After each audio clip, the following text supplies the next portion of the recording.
ना अब आपका ये क्वेश्चन आएगा। इस क्वेश्चन में सबसे पहले RTH निकालते हैं, थेवेनिन इक्विवेलेंट रेजिस्टेंस। सो RTH निकालने के लिए आप देखते हैं कि आपको क्या करना होगा। आपको current sources end voltage sources, independent sources को डीएक्टिवेट करना होगा। नाउ दैट मीन्स ये करंट सोर्स आपका ओपन हो गया, ठीक है। फिर ये रेजिस्टेंस आया, फिर ये वोल्टेज सोर्स है, ये शॉर्ट हो गया, ठीक है। फिर आपका ये रेजिस्टेंस आया, फिर आपका ये 5 ओम्स का रेजिस्टेंस आया, and that is your terminals A and B, जिसके रेस्पेक्ट में आपको क्या देखना है, RTH, ठीक है। और ये 8 ओम्स है, ये आपका 5 ओम्स है, और ये आपका 4 ओम्स है। नाउ अब ये ओपन है, सो दैट मीन्स ये कुछ भी नहीं है, ठीक है। नाउ अब जो करंट इस रजिस्टर में फ़्लो करेगा वही इसमें फ़्लो करेगा, that means they are in series. अब ये सीरीज़ में है, दैट मीन्स ये जो दोनों हैं 8 एंड 4, ये कितना हो जाएगा, 12, ठीक है। Now 12 and 5 are in parallel, that means 12 parallel to 5, so 12 into 5 divided by 12 plus 5, that is 17, so 60 by 17, that is your RTH, ठीक है। नाउ सो RTH आपने निकाल लिया, तो RTH तो निकाल लिया। अब उसके बाद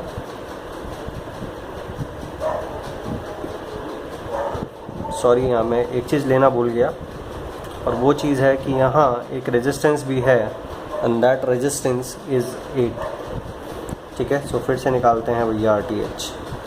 सो RTH के लिए क्या होगा, ये आपका 8, 4 एंड 8 एंड 8 16 एंड 4 20।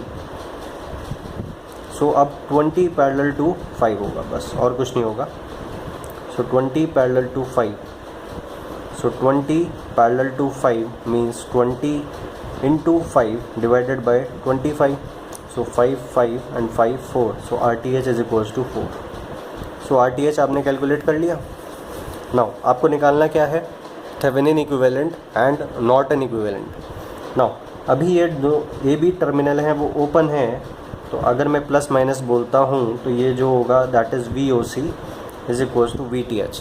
तो ये जो होता है that is Thevenin equivalent voltage. और थेवेनिन इक्विवेलेंट वोल्टेज की डेफिनेशन क्या है, voltage under open circuit at the terminals, ठीक है। सो ये VTH होता है। नाउ एक नॉर्टन आया था, नॉर्टन जो है उसने बोला था कि नॉर्टन बोला कि मेरे नाम से जो करंट है I नॉर्टन्स करंट, वो किस तरह से होती है कि टर्मिनल्स जो हैं उनको शॉर्ट कर दो, तो जो करंट फ्लो करेगा that is my current, Norton's current, ठीक है।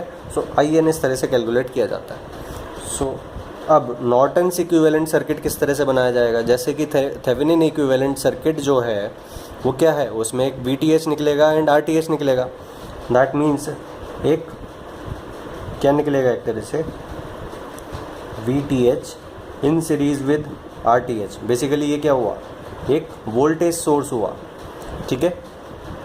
A practical voltage source having some internal resistance, ठीक है। सो थेवेनिन देता है एक वोल्टेज सोर्स, तो नॉर्टन क्या देगा, नॉर्टन से नॉर्टन करंट आ रही है, तो नॉर्टन आपको देगा एक प्रैक्टिकल करंट सोर्स, ठीक है। सो सबसे पहले IN निकालते हैं। नाउ IN निकालने के लिए आप क्या देखें, जो सर्किट है वो एज इट इज़ रहेगा, किसी चीज़ को डीएक्टिवेट नहीं करना।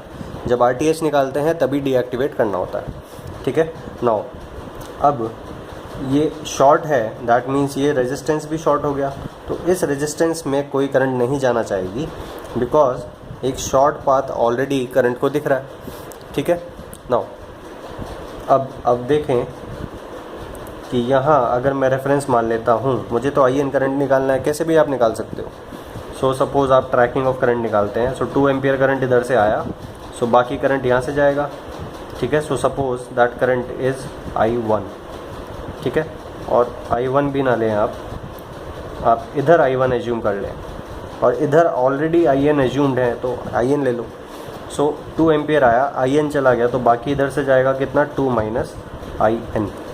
सो अब करंट सोर्स का काम ख़त्म हो गया, KVL लगाओ, आपका IN आ जाएगा, ठीक है।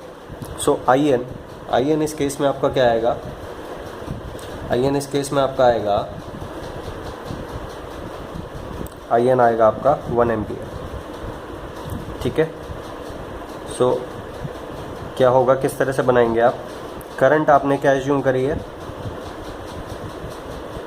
करंट आपने एज्यूम की है नीचे की तरफ, ठीक है। सो नीचे की तरफ एज्यूम की है, तो ये मत सोचना कि करंट सोर्स नीचे की तरफ ही बनाना है। वो क्यों, मैं आपको बताता हूँ। आपने एज्यूम, ये कितना आया IN, ठीक है, इन पैरेलल विद RTH, ठीक है। और RTH भी नहीं, इसको नॉर्टन्स रेजिस्टेंस बोलेंगे, जो कि RTH के बराबर ही होता है। Thevenin resistance and Norton resistance same definition है, दोनों ने एक ही डेफिनेशन दी थी, तो दोनों बराबर होते हैं। So RN is equals to RTH is equals to 4, और ये जो है that is your terminals A and B। So इस सर्किट का नॉर्टन्स इक्विवेलेंट ये हो गया, ठीक है। सो ये क्या है, आइडियल करंट सोर्स, और ये टोटल क्या है, प्रैक्टिकल करंट सोर्स, और ये क्या है इसका प्रैक्टिकल करंट सोर्स का इंटरनल रेजिस्टेंस, ठीक है। सो मैं ये कहना चाह रहा हूँ कि ये करंट नीचे की तरफ फ्लो कर रही है, ठीक है। सो ये आपको ऊपर की तरफ बनाना होगा, क्यों, बिकॉज जब आप इसको शॉर्ट कर देंगे तो ये नीचे की तरफ करंट फ्लो करेगी सारी, ठीक है। सो करंट नीचे की तरफ कब फ्लो करेगी, जब ये ऊपर की तरफ होगा, ठीक है। ध्यान रखना कि ये इसका इक्विवेलेंट ये है, दैट मीन्स दोनों का जो टर्मिनल कैरेक्टर होगा, VI कैरेक्टरिस्टिक, वो सेम होगा, ठीक है। जब इसके शॉर्ट करने पे 1 एम्पियर करंट फ्लो कर रही है, तो इसके शॉर्ट करने पे भी 1 एम्पियर करंट फ्लो करेगी, ठीक है। अगर इसके ओपन करने पे जो वोल्टेज है दैट इज़ VOC, तो ठीक है, VOC is equals to something, तो इसके ओपन करने पे भी जो वोल्टेज होगा दैट इज़ VOC, ठीक है।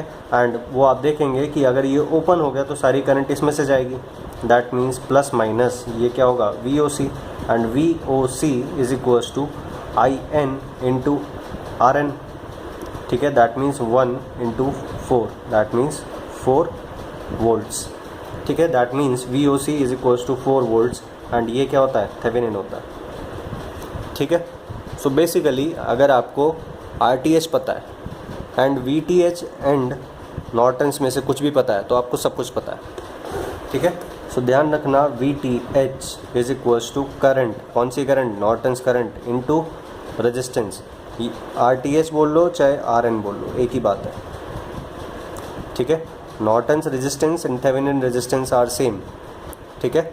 आपने क्या देखा, यहाँ से आपको मैंने बताया कि ओपन सर्किट वोल्टेज, जिसको थेवेनिन क्या बोलता था कि ये मेरी वोल्टेज है, वो क्या आई, IN इंटू RN के बराबर आई। सो ये रिलेशन आपको याद रखना है, RTH is equals to VTH divided by IN को ISC भी बोला जाता है, ठीक है, क्योंकि शॉर्ट सर्किट करने पे ये करंट मिलती है, इसलिए किसी बुक्स में ISC भी लिखा होगा, I current under short circuiting of the terminals, ठीक है। सो ये सब हो गया आपका। सो नॉर्टन्स इक्विवेलेंट आपका ये होगा, और थेवेनिन इक्विवेलेंट अगर आप बनाएं तो क्या होगा, प्लस माइनस 4 वोल्ट्स आपका आया in series with same resistance, RTH तो सेम है ना, 4।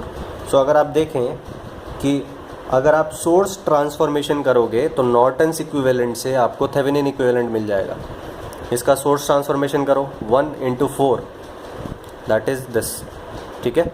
सो अगर आप सोर्स ट्रांसफॉर्मेशन करते हैं तो नॉर्टन से आपको थेवेनिन मिल जाएगा, और अगर आप थेवेनिन निकालते हैं तो थेवेनिन इक्विवेलेंट से अगर आप सोर्स ट्रांसफॉर्मेशन करोगे तो आपको उसी सर्किट का नॉर्टन्स इक्विवेलेंट मिल जाएगा।